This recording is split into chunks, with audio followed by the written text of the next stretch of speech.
Καλωσορίζω στην Ελλάδα τον Υπουργό Εξωτερικών της Τουρκίας, τον κύριο Φιντάν.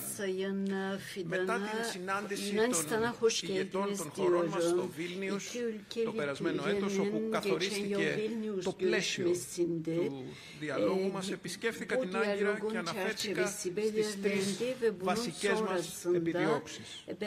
Να επιλύουμε θέματα αιχμής και να αποσυμπιέζουμε εντάσεις ώστε να προλαμβάνουμε επικίνδυνες κρίσεις.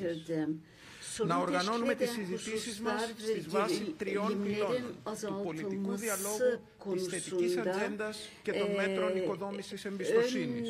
Και τέλος, να προετοιμάζουμε τις επαφές των δύο ηγετών ώστε να προκύπτει διαρκής, ισχυρή πολιτική εντολή στο υψηλότερο επίπεδο. Στους 16 μήνες που μεσολάβησαν έχουν παραχθεί απτά αποτελέσματα. Οι ηγέτες των δύο χωρών μας έχουν ήδη συναντηθεί 6 φορές. Έλαβε χώρα το Ανώτατο Συμβούλιο Συνεργασίας στην Αθήνα, όπου και η διακήρυξη των Αθηνών, ενώ έχουν πραγματοποιηθεί 2 γύροι πολιτικού διαλόγου και θετικής ατζέντας και 3 κύκλοι για τα μέτρα οικοδόμησης εμπιστοσύνης, η τελευταία μόλις προχθές. Συμφωνήσαμε ότι ο επόμενος γύρος πολιτικού διαλόγου και θετικής ατζέντας θα γίνει στην Αθήνα τον επόμενο μήνα, 2 και 3 Δεκεμβρίου. Δεν ισχυρίζομαι ότι μέσω του διαλόγου που έχουμε αναπτύξει λύθηκαν με έναν μαγικό τρόπο τα προβλήματα στις σχέσεις των δύο χωρών. Υπήρξαν πράγματι και δύσκολες στιγμές κατά τη διάρκεια της περασμένης χρονιάς. Όμως σε όλες τις περιπτώσεις υπήρξε άμεσος και ειλικρινής διάβλος που απέτρεψε την κλιμάκωση. Αυτό που είναι ιδιαίτερα σημαντικό είναι ότι οι επαφές μας αποκτούν πλέον μια κανονικότητα. Την κανονικότητα που πρέπει να έχουν οι επαφές δύο γειτόνων που συνυπάρχουν σε μια εξαιρετικά περίπλοκη γειτονιά. Η απευθείας επικοινωνία των δύο λαών, όπως αυτή που καλλιεργήσαμε με την ιδιαίτερα επιτυχή επιτόπια βίζα σε 10 ελληνικά νησιά για Τούρκους πολίτες και τις οικογένειές τους, συμβάλλει στην αμοιβαία κατανόηση και στην άρση των στερεοτύπων.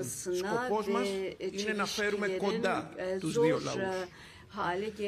Σε αυτό το πλαίσιο είχαμε σήμερα την ευκαιρία να συζητήσουμε θέματα που άπτονται των διμερών μας σχέσεων. Συζητήσαμε για την προετοιμασία του 6ου Ανωτάτου Συμβουλίου Συνεργασίας, που θεωρώ ότι θα αποτελέσει ένα περαιτέρω βήμα για την εμπέδωση του θετικού κλίματος μεταξύ των δύο χωρών. Προσβλέπουμε στην περαιτέρω ενίσχυση της διμερούς συνεργασίας σε τομείς όπως η οικονομία, ο τουρισμός, το εμπόριο, ο πολιτισμός. Ήδη το δυσμερές μας εμπόριο έχει σημειώσει μια σημαντική αύξηση κατά τη διάρκεια του τρέχοντος έτους, με την ευχή να φτάσει τα 10 δισεκατομμύρια δολάρια, όπως είναι ο στόχος που έχει τεθεί από τους δύο ηγέτες. Επιπλέον, με τον Υπουργό συζητήσαμε θέματα συνεργασίας σε υποψηφιότητες των δύο χωρών σε διεθνείς οργανισμούς.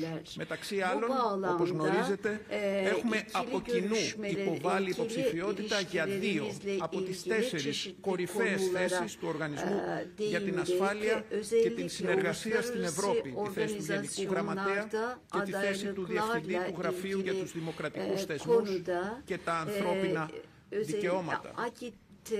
Εξέφρασα στον κύριο Υπουργό την ικανοποίησή μου για την επανεκκίνηση των σχέσεων Ευρωπαϊκής Ένωσης Τουρκίας. Η Ελλάδα θα συνεχίσει να στηρίζει την ευρωπαϊκή προοπτική της Τουρκίας στο πλαίσιο των κριτηρίων του Ευρωπαϊκού Συμβουλίου και του Ευρωπαϊκού κεκτημένου. Συζητήσαμε ακόμη με τον κύριο Υπουργό για τις μειονότητες, οι οποίες για εμάς θα πρέπει να είναι γέφυρες φιλίας. Οφείλουμε και οι δύο πλευρές να εξασφαλίζουμε την ισονομία και την ισοπολιτεία όλων των πολιτών που βρίσκονται στις χώρες μας. Σε ό,τι αφορά το Κυπριακό, οι θέσεις μας είναι γνωστές. Παραμένουμε σταθεροί στη θέση για μια λύση βασισμένη στις αποφάσεις του Συμβουλίου Ασφαλείας του Οργανισμού Ηνωμένων Εθνών στο πλαίσιο μιας διζωνικής δικοινοτικής ομοσπονδίας. Παρά τις διαφορές μας, ελπίζουμε ότι η άτυπη συνάντηση της 15ης Οκτωβρίου στη Νέα Υόρκη και τα βήματα που συμφωνήθηκαν εκεί θα δημιουργήσουν συνθήκες για την επανέναρξη ενός παραγωγικού διαλόγου για μια βιώσιμη, δίκαιη και λειτουργική λύση. Σε έναν κόσμο γεμάτο διχασμούς, μια ενωμένη Ευρωπαϊκή Κύπρος, πέρα από τις συνθήκες ευημερίας που θα δημιουργούσε για τους πολίτες της, θα αποτελούσε ένα εξαιρετικά σημαντικό οικουμενικό σύμβολο. Η ατζέντα της συζήτησής μας συμπεριέλαβε και την αξιολόγηση των προϋποθέσεων που πρέπει να υπάρξουν για την εκκίνηση μιας ουσιαστικής συζήτησης για την οριοθέτηση της υφαλοκρηπίδας και της αποκλειστικής οικονομικής ζώνης στο Αιγαίο και την Ανατολική Μεσόγειο. Πρόκειται για μια αρχική, ειλικρινή προσέγγιση ενός δύσκολου αλλά και κρίσιμου ζητήματος. Οι θέσεις μας όσον αφορά το εύρος της συζήτησης αφίστανται με τη θέση μας να αφορά τη μία και μόνη διαφορά. Ωστόσο, προσιλωμένοι σε μια ειλικρινή προσπάθεια επίτευξης προόδου μέσω του διαλόγου, θα συνομιλήσουμε για το θέμα αυτό σε επόμενη συνάντησή μας στο εγγύς μέλλον. Σε κάθε περίπτωση, επιβεβαιώσαμε τη βούλησή μας για τη διατήρηση του κλίματος που έχουμε καταφέρει να οικοδομήσουμε με αμοιβαίο σεβασμό επί τη βάση των αρχών του διεθνούς δικαίου και του καταστατικού χάρτη του Οργανισμού Ηνωμένων Εθνών, με συναίσθηση της ευθύνης μας για τη διατήρηση της διεθνούς ειρήνης και ασφάλειας. Με τον κύριο Υπουργό συζητήσαμε για τις εξελίξεις στο διεθνές περιβάλλον, τη συνεχιζόμενη ρωσική εισβολή στην Ουκρανία, τις εξελίξεις στον Κάφκασο, τα Βαλκάνια και ιδιαίτερα τη σύγκρουση στη Μέση Ανατολή. Η Ελλάδα αναγνωρίζει το δικαίωμα του Ισραήλ να αμυνθεί στο πλαίσιο του διεθνούς δικαίου απέναντι στην τρομοκρατική δράση που εκκίνησε την 7η Οκτωβρίου του 2023 και καλεί για την άμεση απελευθέρωση όλων των ομήρων. Ανησυχούμε ιδιαίτερα για την ανθρωπιστική κατάσταση στη Γάζα, η οποία απαιτεί την παροχή άμεσης και αυξημένης βοήθειας. Εν τούτης, το έργο αυτό καθίσταται ακόμη πιο δυσχερές μετά τις τελευταίες εξελίξεις με την Υπηρεσία Αρρωγής και Έργων του ΟΗΕ για τους Παλαιστίνιους πρόσφυγες στην Εγγύς Ανατολής.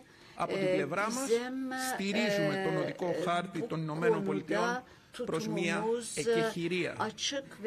Και βεβαίως αναδείξαμε την ανάγκη να δοθεί αυτό όραμα για την εγκαθίδρυση Παλαιστινιακού κράτους στο πλαίσιο των ψηφισμάτων του Συμβουλίου Ασφαλείας του Οργανισμού Ηνωμένων Εθνών, μεριμνώντας παράλληλα για την ασφάλεια του Ισραήλ. Εκφράσαμε την ανησυχία μας για το ενδεχόμενο περαιτέρω κλιμάκωσης μετά τα ιρανικά πλήγματα στο Ισραήλ και τα ανταποδοτικά πλήγματα του Ισραήλ. Ιδιαιτέρως ανησυχούμε για το ενδεχόμενο η κλιμάκωση στο Λίβανο να οδηγήσει σε μια ακόμη ανθρωπιστική κρίση. Όπως γνωρίζετε, συμμετείχα στην Διεθνή Διάσκεψη Υποστήριξης του Πληθυσμού και της Κυριαρχίας του Λιβάνου πρόσφατα στο Παρίσι. Η χώρα μας έχει ήδη υλοποιήσει 2 αποστολές με ανθρωπιστική βοήθεια ιατροφαρμακευτικού υλικού στον Λίβανο. Δεν μπορούμε να παραγνωρίσουμε τους κινδύνους που δημιουργούν οι κρίσεις αυτές για ένα πολύ σημαντικό ζήτημα που αντιμετωπίζει τόσο η Ελλάδα όσο και η Τουρκία, το μεταναστευτικό. Τον τελευταίο χρόνο έχουμε εντατικοποιήσει τη συνεργασία μεταξύ των αρμοδίων Υπουργείων των 2 χωρών για το θέμα αυτό και οι πρόσφατες εξελίξεις καθιστούν τη συνεργασία μας ακόμη πιο επιτακτική, ιδίως για την εξάρθρωση των δικτύων διακινητών που εκμεταλλεύονται τον ανθρώπινο πόνο. Επιπλέον, μοιραζόμαστε τη βασική θέση για την ανάγκη καταπολέμησης της τρομοκρατίας. Δράτω με της ευκαιρίας, κύριε Υπουργέ, να προσθέσω ότι η θέση της Ελλάδας ως μη μονίμου μέλους του Συμβουλίου Ασφαλείας του Οργανισμού Ηνωμένων Εθνών για τη διετία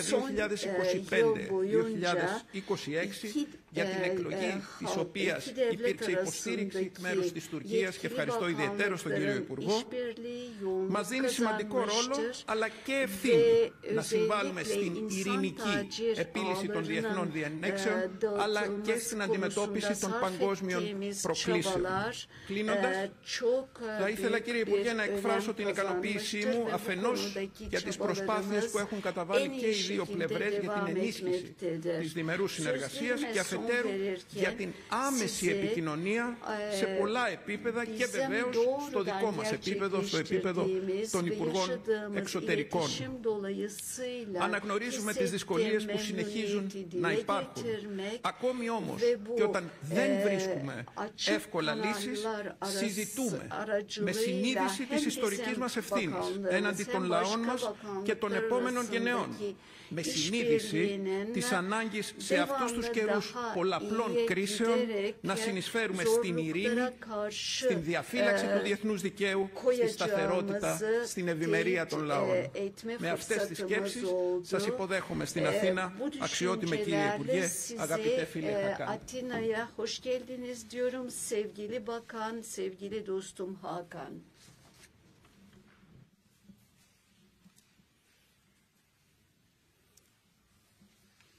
Değerli basın mensupları, öncelikle kıymetli dostum Dışişleri Bakanı Sayın Yorgo Gerapatrits'e göstermiş oldukları misafirperverlikten dolayı teşekkür ederek sözlerime başlamak istiyorum.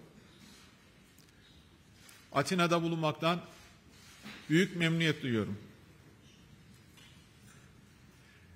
Değerli basın mensupları, Türkiye ile Yunanistan arasındaki ilişkiler olumlu yönde ilerlemekte. Çok boyutlu işbirliğimiz giderek güçleniyor.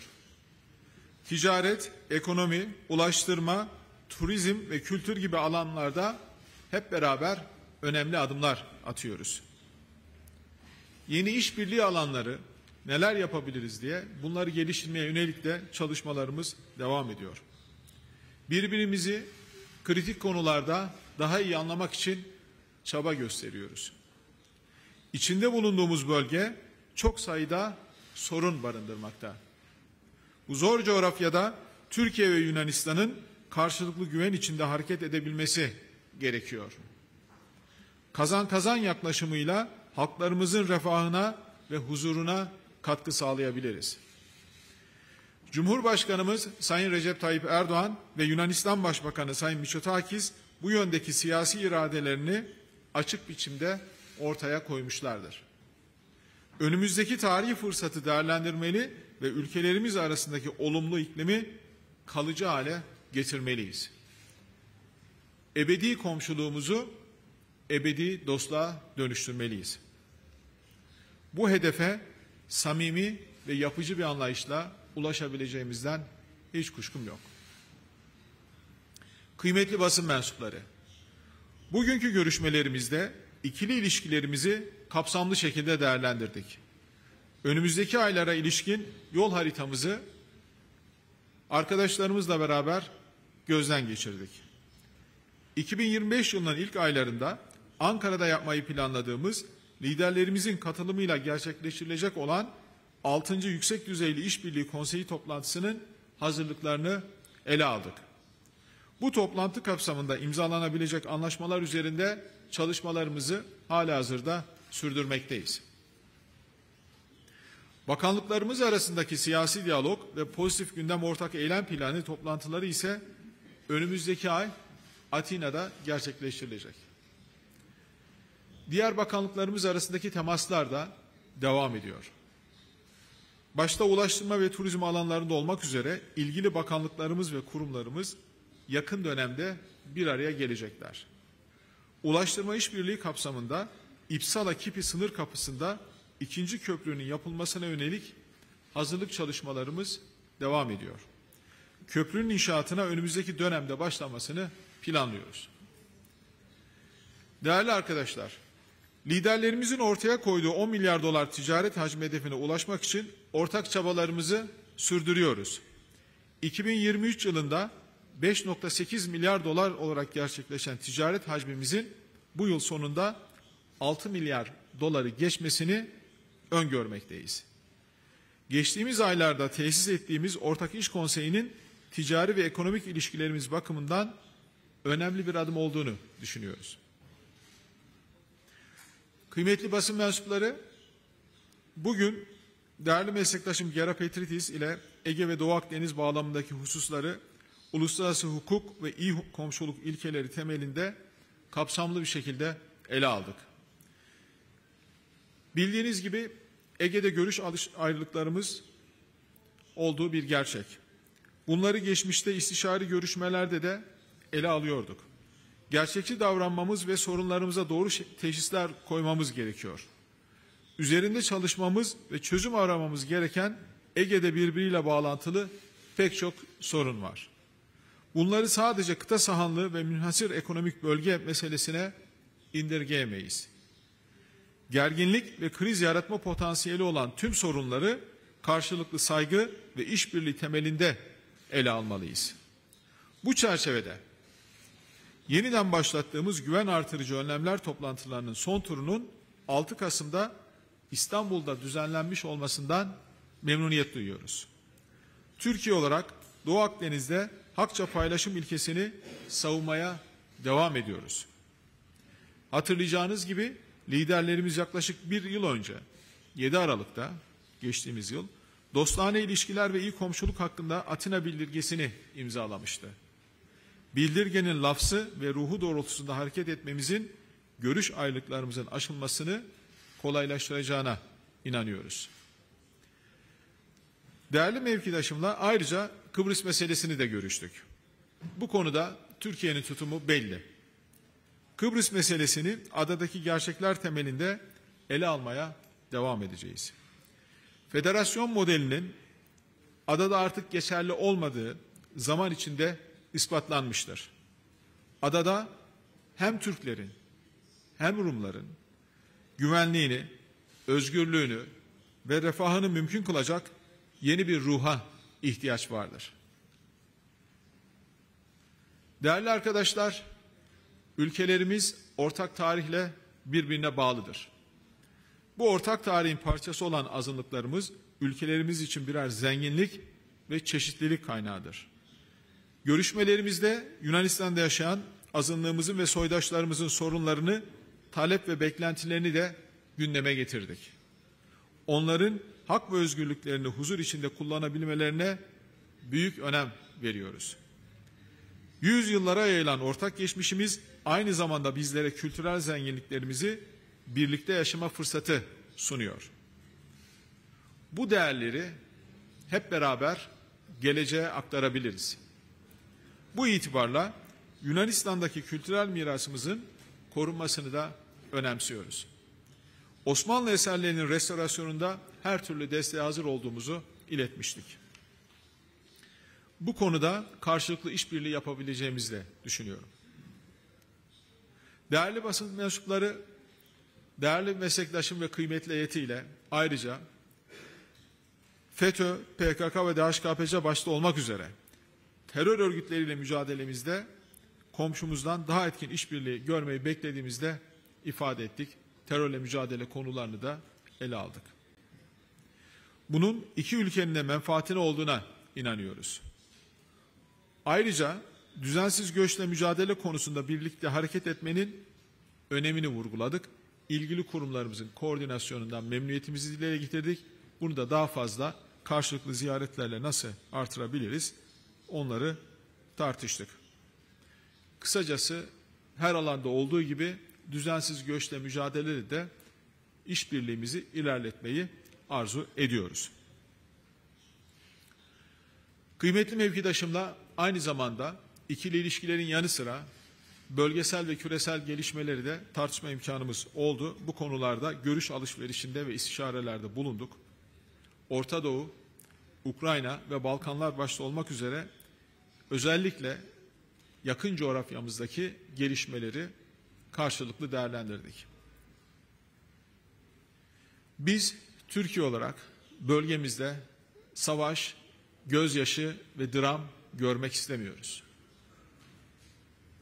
Filistin meselesinde iki devletli çözüm vizyonu doğrultusunda Orta Doğu'da sükunetin bir an evvel sağlanmasını istiyoruz. Bu amaçla uluslararası toplumun İsrail'e yönelik sahici ve ciddi bir baskıyı artırarak devam ettirmesi gerekiyor. Aksi takdirde Netanyahu fanatizmi bölgeyi kana bulamaya maalesef devam edecek. Ukrayna'da ise bu ülkenin toprak bütünlüğü çerçevesinde adil bir çözümün bulunması gerektiğini savunuyoruz. Balkanlarda barış ve istikrarın daha geniş bölge için son derece kıymetli olduğu hususunda Yunanistan'la hemfikiriz. Stratejik öneme ait bu bölgede işbirliğimizi geliştirmeyi de arzu ediyoruz.